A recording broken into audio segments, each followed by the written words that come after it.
आज की इस क्लास में हम जैन धर्म के योगदान के बारे में डिस्कस करेंगे। इस क्लास के थ्रू आउट आप ओल्ड एनसीईआरटी राम शरण शर्मा की बुक के पढ़ने के तरीके को सीख पाएंगे। इस एनसीईआरटी बुक के प्रत्येक कॉन्सेप्ट और फैक्ट को क्लियर कर पाएंगे और आप इस एनसीईआरटी बुक का शॉर्ट नोट्स बनाना भी सीख पाएंगे। कॉन्सेप्ट का क्लियर होना और शॉर्ट नोट्स यूपीएससी और पीसीएस एग्जाम की सफलता में एक इंपॉर्टेंट रोल प्ले करता है। क्यों? क्योंकि यदि आपका कॉन्सेप्ट क्लियर होगा तो आप शॉर्ट नोट्स बना पाएंगे और जब आप शॉर्ट नोट्स बना पाएंगे तो आप उस शॉर्ट नोट्स का मल्टीपल टाइम रिवीजन कर पाएंगे और जब आप मल्टीपल टाइम रिवीजन करेंगे तो प्रत्येक कॉन्सेप्ट और फैक्ट आपके दिमाग में सही तरीके से बैठ पाएंगे और आप एग्जाम में कंफ्यूजन की स्थिति से बच पाएंगे। इससे आपके क्वेश्चंस के सही होने की संभावना बढ़ जाएगी जो आपकी सफलता को क्या करेगा, सुनिश्चित करेगा। आज का जो फोकस पॉइंट है जैन धर्म का योगदान। जैन धर्म का योगदान यूपीएससी प्री और मेंस एग्जाम दोनों के लिए इंपॉर्टेंट है। जैन धर्म का योगदान यूपीएससी प्री और मेंस एग्जाम दोनों के लिए इंपॉर्टेंट है। क्वेश्चंस बनने का एक इंपॉर्टेंट एंगल है। जैन धर्म से किन किन भाषाओं का विकास हुआ। सबसे पहले हम जैन धर्म के योगदान को हम भाषा में देखेंगे कि जैन धर्म के माध्यम से किन किन भाषाओं का विकास हुआ। तो जैन धर्म के थ्रू प्राकृत भाषा का विकास हुआ। जैन धर्म के कारण प्राकृत भाषा के विकास को बल मिला। जो प्राकृत भाषा है इसकी जो टाइमलाइन है ईसा पूर्व 600 के आसपास। प्राकृत भाषा की जो टाइमलाइन है ईसा पूर्व 600 के आसपास। ये जो प्राकृत भाषा है ये सामान्य लोगों की भाषा थी। जो प्राकृत भाषा थी ये सामान्य लोगों की भाषा थी। इस भाषा को लोग आसानी से समझ सकते थे। इस कारण से जो प्राकृत भाषा है ये सामान्य लोगों की भाषा थी जिसे लोग आसानी से समझ सकते थे। इस कारण प्रारंभिक जैनों ने इस प्राकृत भाषा को अपनाया। इस कारण से प्रारंभिक जैनों ने इस प्राकृत भाषा को अपनाया ताकि अपने विचारों को अधिक से अधिक लोगों तक फैलाया जा सके और उन विचारों को लोग समझ सके। इस कारण से प्रारंभिक जैनों के द्वारा इस प्राकृत भाषा को अपनाया गया क्योंकि सामान्य लोगों की भाषा थी जिसे लोग आसानी से समझ सकते थे। इस कारण से प्रारंभिक जैनों ने इस प्राकृत भाषा को अपनाया ताकि लोग आसानी से इस भाषा को समझ सकें। क्योंकि जब भाषा अगर उनके समझ में आएगी, जब लोग भाषा को आसानी से समझ पाएंगे तभी लोग जैन धर्म के विचारों को समझ पाएंगे। इस प्रारंभिक जैनों में महावीर स्वामी का नाम लिया सकता है। महावीर जो 24वें जैन गुरु थे। महावीर ने अपने विचारों के प्रसार के लिए किस भाषा को अपनाया? प्राकृत भाषा को अपनाया। तो इस प्रकार हम देख सकते हैं इस प्रारंभिक जैनों में अगर हम देखें तो महावीर का नाम लिया जा सकता है। महावीर ने किस भाषा का प्रयोग किया? प्राकृत भाषा का उपयोग किया। महावीर के द्वारा किस भाषा का प्रयोग किया गया? प्राकृत भाषा का उपयोग किया गया। महावीर 24वें यानी अंतिम जैन गुरु थे। जैन धर्म में जो अंतिम जैन गुरु थे वो कौन थे? महावीर, जिनको हम 24वें जैन गुरु के रूप में जानते हैं। इस प्राकृत भाषा से सौर सैनिक क्षेत्रीय भाषाओं का विकास हुआ। इस प्राकृत भाषा से कई क्षेत्रीय भाषाओं का भी विकास हुआ। इस प्राकृत भाषा से कई क्षेत्रीय भाषाओं का विकास हुआ। जैसे सौर सैनिक कैसी भाषा थी? क्षेत्रीय भाषा थी। इस प्राकृत भाषा से कई क्षेत्रीय भाषाओं का विकास हुआ। जैसे सौर सैनिक इस प्राकृत भाषा से क्षेत्रीय भाषाओं के रूप में सौर सैनिक भाषा का विकास हुआ। और इस सौर सैनी से मराठी भाषा का भी विकास हुआ। अर्धमागधी प्राकृत भाषा का एक हिस्सा था। ये जो अर्धमागधी है ये प्राकृत भाषा का एक हिस्सा था। यानी जो अर्धमागधी भाषा है, अर्धमागधी भाषा है, ये प्राकृत भाषा का एक पार्ट है। ये जो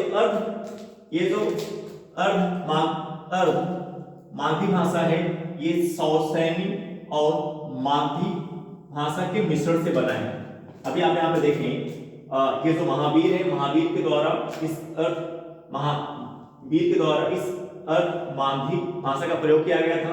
ये जो अर्धमागधी भाषा है, ये प्राकृत भाषा का एक हिस्सा है, एक पार्ट है। और ये जो अर्धमागधी भाषा है, ये सौसैनी और मागधी भाषा के मिश्रण से बना है। ये जो अर्धमागधी भाषा है, ये सौसैनी और मागधी भाषा के मिश्रण से बना है। सौसैनी का पॉइंट यहां पे मैं क्लियर कर दिया। मैंने आपको बताया कि जो प्राकृत भाषा है, इस प्राकृत भाषा से कई क्षेत्रीय भाषाओं का विकास हुआ, और उन क्षेत्रीय भाषाओं में विशेषकर क्या आता है, सौसैनी। उन क्षेत्रीय भाषाओं में किसका उल्लेख हम कर सकते हैं, सौसैनी भाषा का उपयोग कर सकते हैं। और इस सौसैनी भाषा से मराठी भाषा का विकास हुआ। और ये जो अर्धमागधी भाषा है, ये अर्धमागधी भाषा प्राकृत भाषा का एक हिस्सा है। और ये जो अर्धमागधी भाषा है, ये सौसैनी और मागधी भाषा के मिश्रण से बना है। ये जो मागधी भाषा है, ये मागधी भाषा मगध राज्य की भाषा थी। ये मागधी भाषा जो है किस राज्य की भाषा थी, मगध राज्य की भाषा थी। यानी और ये मागधी जो भाषा है, ये जो मागधी भाषा है, मगध राज्य की भाषा थी। और मगध राज्य के किन क्षेत्र में बोली जाती, इस भाषा को बोला जाता है दक्षिण बिहार में। मगध राज्य के किस हिस्से में, आज का कौन सा हिस्सा इसमें आता है, दक्षिण बिहार। ये जो मागधी भाषा है, ये मागधी भाषा मगध राज्य की भाषा थी, और मगध राज्य में बोली जाने वाली भाषा थी। और मगध राज्य के आज के समय में किस हिस्से में पड़ता है, दक्षिण बिहार में। यानी मागधी भाषा मगध राज्य में मगध राज्य में किस हिस्से में बोली जाती थी, दक्षिण बिहार में। इस मागधी भाषा से भोजपुरी भाषा का विकास हुआ है। इस मागधी भाषा से भोजपुरी भाषा का भी विकास हुआ है। अब अगर बात करें संस्कृत की, तो मोस्ट इंपॉर्टेंट एंगल है संस्कृत की बात करें। यदि भाषा के अंतर्गत संस्कृत भाषा की बात करें, तो इस संस्कृत भाषा की जो टाइमलाइन है वो ईसा पूर्व 1500 के आसपास है। इस संस्कृत भाषा की जो टाइमलाइन है ईसा पूर्व 1500 के आसपास। यानी जो संस्कृत भाषा है, एक चीज क्लियर हो जा रहा है कि जो संस्कृत भाषा है वो प्राकृत भाषा से पहले की भाषा है। जो संस्कृत भाषा है वो प्राकृत भाषा से पहले की भाषा है। क्योंकि संस्कृत भाषा की टाइमलाइन क्या है, ईसा पूर्व 1500 के आसपास। और हमने आपको बताया, और यहाँ पे जो टाइमलाइन है, टाइमलाइन क्वेश्चंस बनने का एक इंपॉर्टेंट एंगल होता है प्रत्येक वर्ष। यहाँ पे मैं भाषा की टाइमलाइन के बारे में क्यों बता रहा हूँ, क्योंकि टाइमलाइन क्वेश्चंस बनने का एक इंपॉर्टेंट एंगल होता है। और प्रत्येक वर्ष यूपीएससी और स्टेट पीसीएस एग्जाम में टाइमलाइन पे क्वेश्चंस, टाइमलाइन के एंगल से क्वेश्चन पूछे जाते हैं। और संस्कृत जो है आर्यों की भाषा थी। संस्कृत किसकी भाषा थी, आर्यों की भाषा थी। और इसकी टाइमलाइन क्या है, ईसा पूर्व 1500 के आसपास। प्रारंभिक जैन लोग थे, प्रारंभिक जैनों ने इस संस्कृत भाषा का त्याग किया। यानी प्रारंभिक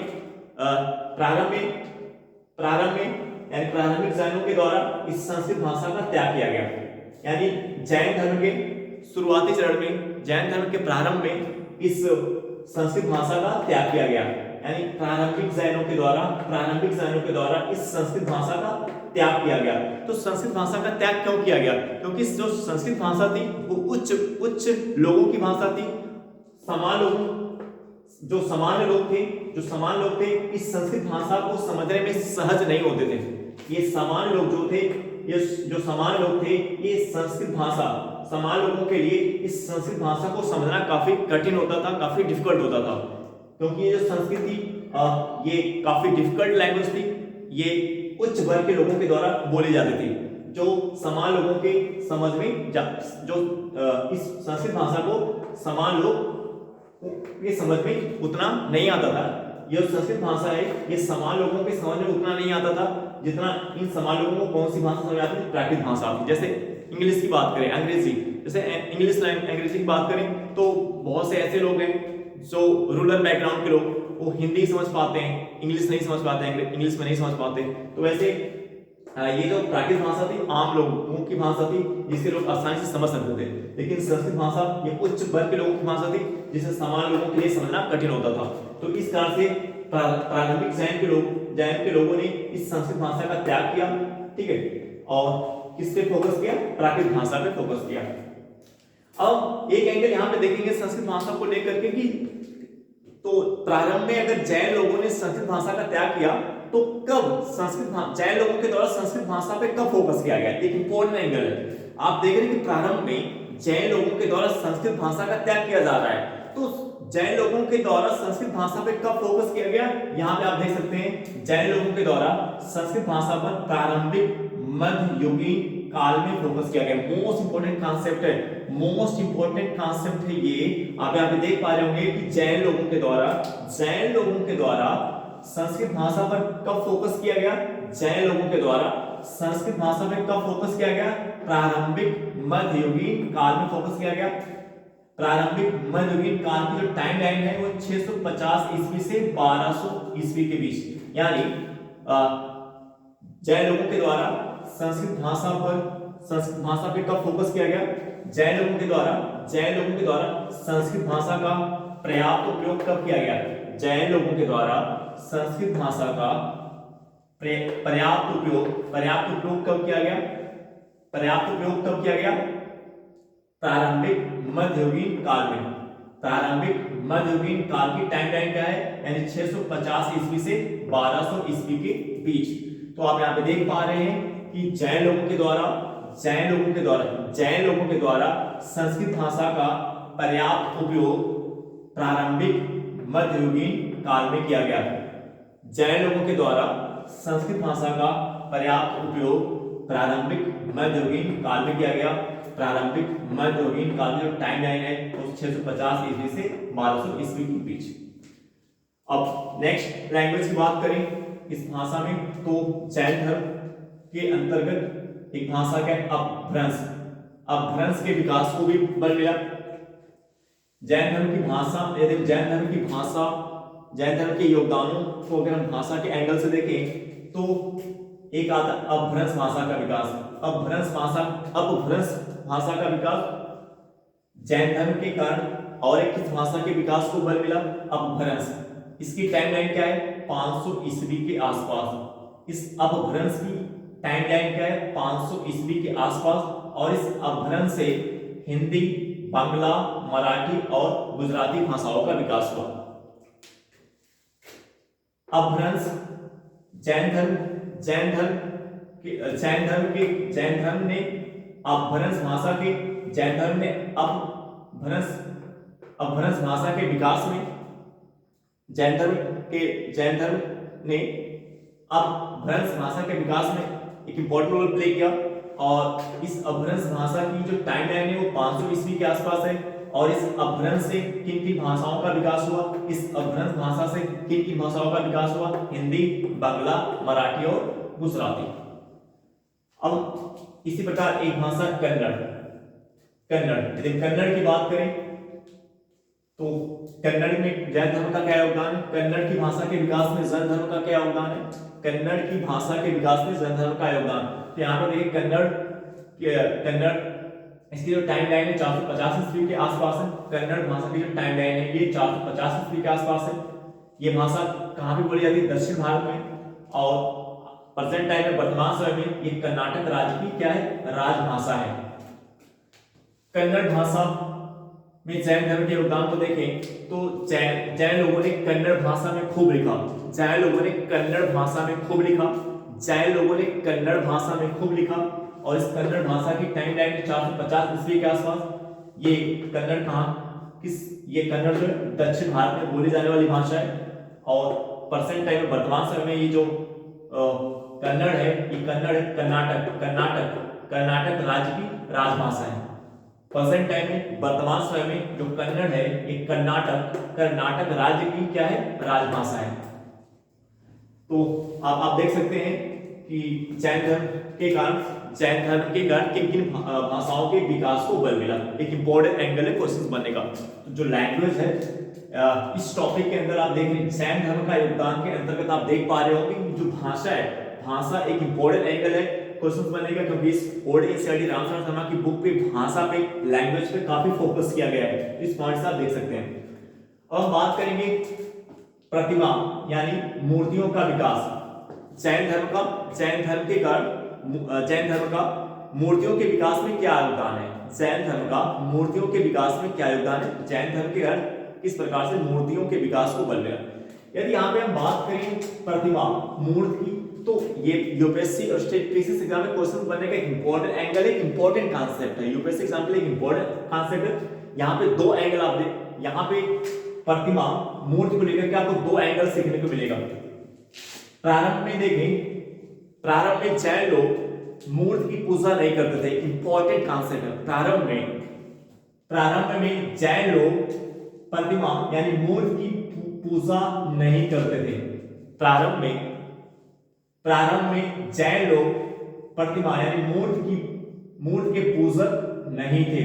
प्रारंभ में जैन लोग प्रतिमा यानी मूर्ति के पूजक नहीं थे। यानी प्रारंभ में जैन लोग प्रतिमा यानी मूर्ति की पूजा नहीं करते थे। प्रारंभ में जैन लोग मूर्ति की पूजा नहीं करते थे। प्रारंभ में जैन लोग मूर्ति की पूजा नहीं करते थे। बाद में हमें पार्श्वनाथ जो 23वें जैन गुरु थे, महावीर जो 24वें जैन गुरु थे, इनकी मूर्ति पूजा देखने को मिलती है। प्रारंभ में जैन लोगों के द्वारा मूर्ति की पूजा नहीं की जाती थी। प्रारंभ में जैन लोग मूर्ति की पूजा नहीं करते थे, लेकिन बाद में हमें मूर्ति पूजा के साक्ष्य एविडेंस प्राप्त होते हैं। बाद में हम देखते हैं जैन लोगों के द्वारा हमें पार्श्वनाथ और महावीर की मूर्ति की पूजा के एविडेंस प्राप्त होते हैं। बाद में हमें पार्श्वनाथ और महावीर की मूर्ति के रूप में पूजा किए जाने के साक्ष्य में प्राप्त होते हैं। बाद में हमें पार्श्वनाथ और महावीर की मूर्ति के रूप में पूजा किए जाने के एविडेंस साक्ष्य में प्राप्त होते हैं। इससे मूर्तियों के विकास को बल मिला। इससे पत्थर की मूर्तियों के विकास को बल मिला। तो अब यहाँ पे आप देख रहे हैं कि जैन धर्म का योगदान क्या है। प्रारंभ में जैन धर्म लोग मूर्ति की पूजा नहीं करते हैं। प्रारंभ में जैन लोग मूर्ति की पूजा नहीं करते, लेकिन बाद में जैन लोगों के द्वारा मूर्ति की पूजा की जाने लगी। उन मूर्ति में हम किसकी मूर्ति देख रहे हैं? पार्श्वनाथ की मूर्ति और महावीर की। उन मूर्ति में हमें महावीर की मूर्ति और पार्श्वनाथ की मूर्ति हमें देखने को मिल रही है, जिसकी पूजा की जा रही है। और इससे पत्थर की मूर्तियों के विकास को बल मिला। और कहां पे? खास तौर से गुजरात, राजस्थान, कर्नाटक और मध्य प्रदेश में इन मूर्तियों का विकास खास तौर पे कहां देखने को मिलता है? इन मूर्तियों का विकास खास तौर से आपको कहां देखने को मिलता है? गुजरात, राजस्थान, कर्नाटक, मध्य प्रदेश। इन मूर्तियों का विकास खास तौर पर कहां पे देखने को मिलता है? गुजरात, राजस्थान, कर्नाटक और Madhya Pradesh. Most important angle है क्वेश्चंस बनने का। इन मूर्तियों का विकास आपने क्या सीखा? आपने ये सीखा कि प्रारंभ में जैन लोग मूर्ति की पूजा नहीं करते थे, लेकिन बाद में जैन लोगों के द्वारा मूर्ति की पूजा की जाने लगी। किसकी मूर्ति की पूजा की गई? पार्श्वनाथ और महावीर जैन गुरु की मूर्ति के रूप में इनकी पूजा की जाने लगी। और इससे मूर्तियों के विकास को बल मिला। खास तौर से किन राज्यों में मूर्तियों के विकास को बल मिला? गुजरात, राजस्थान, कर्नाटक और मध्य प्रदेश। अब हम बात करेंगे वर्ण व्यवस्था। जैन धर्म का योगदान वर्ण व्यवस्था में क्या है? तो इस कॉन्सेप्ट को हमने आपको इससे पहले की क्लास में बता दिया, एक बार फिर से आपको जानने को मिलेगा। ब्राह्मणों के अनुसार वैदिक काल में हमने आपको बताया था, ब्राह्मणों के अनुसार जो वर्ण व्यवस्था है वो जन्म पर आधारित है। वैदिक काल में हमने आपको बताया था, ब्राह्मणों के अनुसार जो वर्ण व्यवस्था है वो जन्म पर आधारित है। यानी यदि आप ब्राह्मण परिवार में जन्म ले रहे हैं तो आप वही व्यवसाय कर पाएंगे जो ब्राह्मणों का व्यवसाय है। ब्राह्मणों के वैदिक काल में हमने आपको बताया था, ब्राह्मणों के अनुसार जो वर्ण व्यवस्था है वो जन्म पर आधारित थी, यानी यदि आप ब्राह्मण परिवार में जन्म ले रहे हैं तो आप वही व्यवसाय कर पाएंगे, वही कार्य कर पाएंगे जो ब्राह्मणों के लिए है। लेकिन जैन धर्म ने इस वर्ण व्यवस्था की बुराइयों को कम किया। जैन धर्म ने इस वर्ण व्यवस्था की बुराइयों को कम किया। कैसे? क्योंकि जैन धर्म ने वर्ण व्यवस्था की निंदा की और इसे जन्म पर आधारित ना मान के कर्म पर आधारित माना। जैन धर्म ने वर्ण व्यवस्था को कर्म पर आधारित माना। जैन धर्म ने वर्ण व्यवस्था को कर्म पर आधारित माना। जैन धर्म ने वर्ण व्यवस्था को कर्म पर आधारित माना। जैसे यानी आपका कर्म निर्धारित करेगा कि आप किस वर्ण में आते हैं। एग्जाम्पल के तौर पे जैसे महाभारत का एग्जाम्पल हम महाभारत के एग्जाम्पल से समझ सकते हैं। महाभारत में यदि हम देखें तो गुरु द्रोणाचार्य जन्म से ब्राह्मण थे। यदि हम महाभारत के एंगल से देखें तो महाभारत में जो गुरु द्रोणाचार्य थे वो जन्म से ब्राह्मण थे, लेकिन जब पांडवों और कौरवों के बीच युद्ध होता है तो गुरु द्रोणाचार्य कौरवों की तरफ से युद्ध कर रहे हैं। जब कौरवों और पांडवों के बीच युद्ध होता है तो गुरु द्रोणाचार्य जो जन्म से ब्राह्मण थे, लेकिन इस युद्ध के टाइम पे गुरु द्रोणाचार्य कौरवों की तरफ से क्या कर रहे हैं? युद्ध कर रहे हैं। अब जो गुरु द्रोणाचार्य हैं जन्म से तो ब्राह्मण है, लेकिन कर्म उनका क्या है? कर्म कौन सा कर्म कर रहे हैं? युद्ध लड़ने का कर्म कर रहे हैं। युद्ध लड़ने का कर्म कर रहे हैं। तो अब इस एंगल से देखें तो जैन धर्म के अनुसार जो गुरु द्रोणाचार्य वो क्या कहलाएंगे? क्षत्रिय कहलाएंगे। जैन धर्म के एंगल से देखें तो जो गुरु द्रोणाचार्य वो क्या कहलाएंगे? क्षत्रिय कहलाएंगे, क्योंकि गुरु द्रोणाचार्य भले ही जन्म से ब्राह्मण थे, लेकिन वो उनका कर्म क्या है? क्या कर रहे हैं? युद्ध कर रहे हैं। तो युद्ध करने का कर्म कर रहे हैं, तो कर्म से अगर देखें तो क्या होंगे? क्षत्रिय कहलाएंगे। यानी जैन धर्म के अनुसार गुरु द्रोणाचार्य क्या कहलाएंगे? क्षत्रिय कहलाएंगे, क्योंकि वो क्या कर रहे हैं? युद्ध का कार्य कर रहे हैं। और युद्ध किस वर्ण का कार्य है? क्षत्रियों का कार्य है। तो वर्ण व्यवस्था की बुराई, जैन धर्म ने वर्ण व्यवस्था की बुराइयों को कम किया। जैन धर्म ने वर्ण व्यवस्था की बुराइयों को कम किया। कैसे? क्योंकि ब्राह्मण वर्ण व्यवस्था को जन्म पर आधारित मानता है और जो जैन धर्म है वो वर्ण व्यवस्था को कर्म पर आधारित मानता है। यानी आपका कर्म, आप किस वर्ण में जन्म ले रहे हैं इससे फर्क नहीं पड़ेगा। आपका कर्म, अगर आपका कर्म क्षत्रिय वाला है तो आप क्षत्रिय वर्ण का कहलाएंगे। अगर आपका कर्म ब्राह्मण वाला है तो आप ब्राह्मण कहलाएंगे। जैन धर्म के अनुसार अगर आप क्षत्रिय का कर्म कर रहे हो, युद्ध कर रहे हो, तो आप क्षत्रिय कहलाएंगे। आप किस वर्ण में हो, जैन धर्म के अनुसार आप किस वर्ण में हो ये मैटर नहीं करेगा। आप जैन धर्म के अनुसार आप किस वर्ण में जन्म ले रहे हो ये मैटर नहीं करेगा। जैन धर्म के अनुसार आप किस वर्ण में जन्म ले रहे हो ये मैटर नहीं करेगा। मैटर ये करेगा कि कर्म आप क्या कर रहे हो। अगर आप युद्ध का कर्म कर रहे हो तो आप क्षत्रिय कहलाओगे। यदि आप ब्राह्मणों का कर्म कर रहे हो, आप शिक्षा देने का कार्य कर रहे हो, आप पूजा से जुड़े हुए पूजा पद्धति के ऊपर डिपेंडेंट आप ब्राह्मणों का कार्य कर रहे हैं तो आप ब्राह्मण वर्ण के कहलाएंगे। यदि आप वैश्य का कार्य कर रहे हैं तो आप वैश्य कहलाएंगे। यानी अगर आप कृषक हैं, व्यापारी हैं तो आप वैश्य कहलाएंगे। अगर आप शूद्रों का कर्म कर रहे हैं तो आप क्या कहलाएंगे? शूद्र कहलाएंगे। जैन धर्म के अनुसार जो वर्ण व्यवस्था को कर्म पर आधारित मानता है। और इसी प्रकार जैन धर्म ने बलिदान प्रथा में जो बुराइयां थी, उस बुराई को कम किया। जैन धर्म ने वैदिक काल में जो बलिदान प्रथा में जो बुराइयां व्याप्त थी उसको जैन धर्म के द्वारा कम किया गया। कैसे? वैदिक काल में हमने आपको बताया था कि वैदिक काल में देवताओं को प्रसन्न करने का जो प्रमुख तरीका था ब्राह्मणों के अनुसार वैदिक काल में देवताओं को प्रसन्न करने का जो प्रमुख तरीका था बलिदान प्रथा था। और इस बलिदान प्रथा में बड़े पैमाने पर बैलों की हत्या की जाती थी। और इस बैलों की हत्या के कारण हिंसा यानी बड़े पैमाने पर हमें देखने को मिलती है। और आप देखेंगे जैन धर्म ने अहिंसा का सिद्धांत अपनाया है, यानी हिंसा ना करो। ये जैन धर्म के सिद्धांतों में एक सिद्धांत जो अहिंसा है यानी हिंसा ना करना, वो कहीं ना कहीं इस बलिदान प्रथा से कनेक्टेड है, क्योंकि उस समय समाज की जरूरत थी। कि कोई ऐसी विचारधारा है जो इस हिंसा पे क्या करे, रोक लगाए, क्योंकि इस बलिदान प्रथा के कारण बड़े पैमाने पर बैलों की हत्या की जा रही थी और बैलों की हत्या के कारण जो कृषि क्षेत्र है वो प्रभावित हो रहा था, क्योंकि उस समय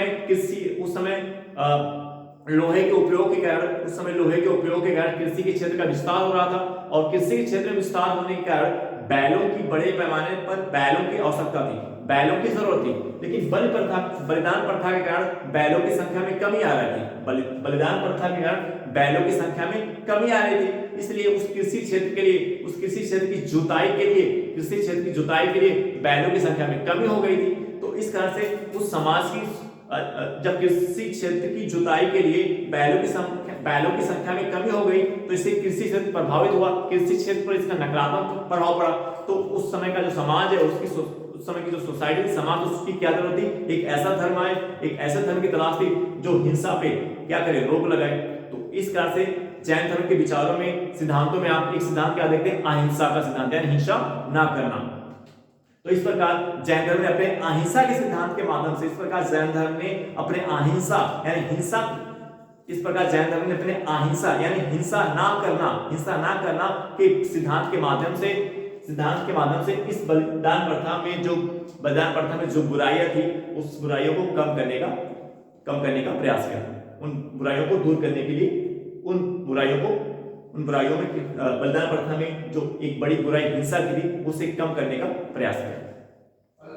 इस प्रकार हम जैन धर्म के कंट्रीब्यूशन को जैन साहित्य में देख सकते हैं। जैन साहित्य की अगर हम बात करें तो इन जैन साहित्य में क्या क्या शामिल है, इस जैन साहित्य में महाकाव्य, पुराण, नाटक और उपन्यास शामिल है। और इस जैन साहित्य में अगर हम देखें तो धार्मिक साहित्य का जो विकास है वो अर्धमागधी भाषा में हुआ। जैन साहित्य के अंतर्गत धार्मिक साहित्य था ये अर्धमागधी में लिखा गया और इसे 6वीं शताब्दी में संकलित किया गया। जैन साहित्य के अंतर्गत देखें तो धार्मिक साहित्य था उसे अर्धमागधी में लिखा गया और इसे 6वीं शताब्दी में संकलित किया गया। किस स्थान पर, वल्लभी, जो कहां पे, गुजरात में स्थित है। जैन साहित्य के अंतर्गत देखें तो इसमें महाकाव्य, पुराण, नाटक और क्या शामिल है, उपन्यास शामिल है।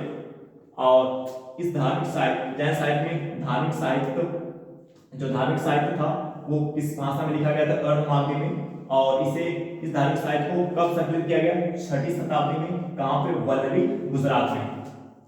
इस जैन साहित्य की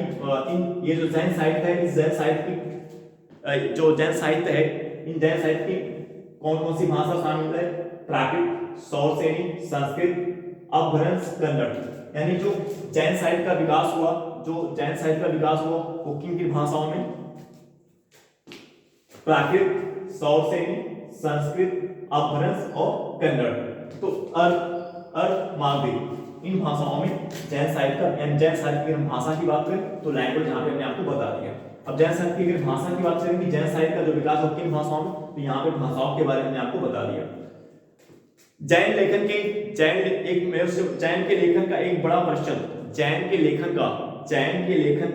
प्रतिशत अभी भी पांडुलिपि, जैन के लेखन का एक बड़ा हिस्सा अभी भी किसके रूप में है, पांडुलिपि के रूप में है, जिसे अभी पढ़ा नहीं जा सकता है। जैन के लेखन का एक बड़ा हिस्सा अभी भी पांडुलिपि के रूप में है, जिसे अभी तक प्रकाशित नहीं किया सका, जिसका अभी तक प्रकाशन नहीं हो पाया है। जैन के लेखन का एक बड़ा हिस्सा अभी भी पांडुलिपि के रूप में, मोस्ट इंपॉर्टेंट कॉन्सेप्ट है। जैन के लेखन का एक बड़ा हिस्सा अभी भी पांडुलिपि के रूप में है, जिसे अभी तक प्रकाशित नहीं किया जा सकता, जिसका अभी तक प्रकाशन नहीं हो पाया है। और ये कहाँ पे, जैन के लेखन का एक बड़ा हिस्सा जो पांडुलिपि के रूप में है, ये कहाँ पे है, गुजरात और राजस्थान के जैन मंदिरों में।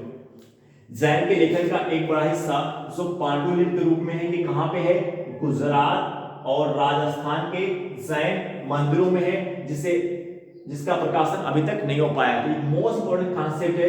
जैसे यहाँ पे यूपीएससी एग्जाम के एंगल से देखें तो ये क्वेश्चन बन सकता है कि जैन लेखन का एक बड़ा हिस्सा जो पांडुलिपि के रूप में है, जिसका प्रकाशन अभी तक नहीं हो पाया है, ये किन जैन मंदिरों में स्थित है, तो गुजरात और कहां पे राजस्थान के नाम किसका नाम आएगा, गुजरात का, और कहां पे स्थित है, गुजरात और राजस्थान में स्थित है।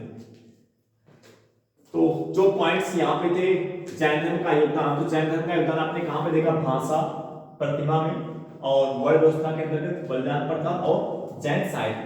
जैन साहित्य क्या होता है, जैन साहित्य की बात करें, क्या है जैन साहित्य? जैन साहित्य जिससे हम जैन धर्म के सिद्धांतों के बारे में, जैन धर्म के सिद्धांत के बारे में जान पाते हैं, जैन धर्म की शिक्षाओं के बारे में, जैन धर्म के जो जैन गुरु थे उनके जीवन के बारे में, और जैन जो गुरु थे जो तीर्थंकर थे उनकी शिक्षाओं के बारे में हम जान पाते हैं। क्या है जैन साहित्य, क्या होता है? फिर जैन साहित्य की बात करें तो जैन साहित्य के माध्यम से हम जैन धर्म के सिद्धांतों के बारे में जान पाते हैं। तो जैन धर्म के सिद्धांत क्या होते हैं हमने आपको ये बता दिया है। जैसे आप यहाँ पे आपके दिमाग में कंफ्यूजन है कि जैन साहित्य क्या होता है, तो बहुत आप जैन साहित्य को अगर आप एक बेसिक पॉइंट के रूप में देखें तो आप कह सकते हैं कि जो जैन साहित्य के माध्यम से हम जैन धर्म के सिद्धांतों के बारे में जान पाते हैं। और जैन धर्म के सिद्धांत क्या होते हैं हमने आपको काफी डिटेल में बताया है, इसके प्रत्येक कॉन्सेप्ट और फैक्ट हमने क्लियर किया। और जैन साहित्य के माध्यम से हम जैन गुरु यानी तीर्थंकरों के बारे में जान पाते हैं। जैसे हम महावीर के बारे में जान पाते हैं, पार्श्वनाथ के बारे में जान पाते हैं, और तीर्थंकरों के बारे में और जैन गुरुओं के बारे में हमें साहित्य जैन साहित्य के माध्यम से पता चलता है। और इसके साथ साथ हम जैन साहित्य के माध्यम से महावीर की जो शिक्षा थी, महावीर की शिक्षाओं के बारे में जान पाते हैं, महावीर के विचारों के बारे में जान पाते हैं। जैन साहित्य के माध्यम से हम जो जैन गुरु थे जो तीर्थंकर थे उनकी शिक्षाओं के बारे में, उन्होंने समाज को क्या संदेश दिया, क्या उन्होंने बताया कि क्या करना चाहिए क्या नहीं करना चाहिए, उनके विचार क्या थे, उनके दर्शन क्या थे, उनकी क्या फिलॉसफी थी, ये सभी हम किसके माध्यम से जान पाते हैं, जैन साहित्य के माध्यम से जान पाते हैं। आई होप दैट ये क्लास आपको समझ में आई होगी। अब आपसे नेक्स्ट वीडियो मिलेंगे। Okay bye.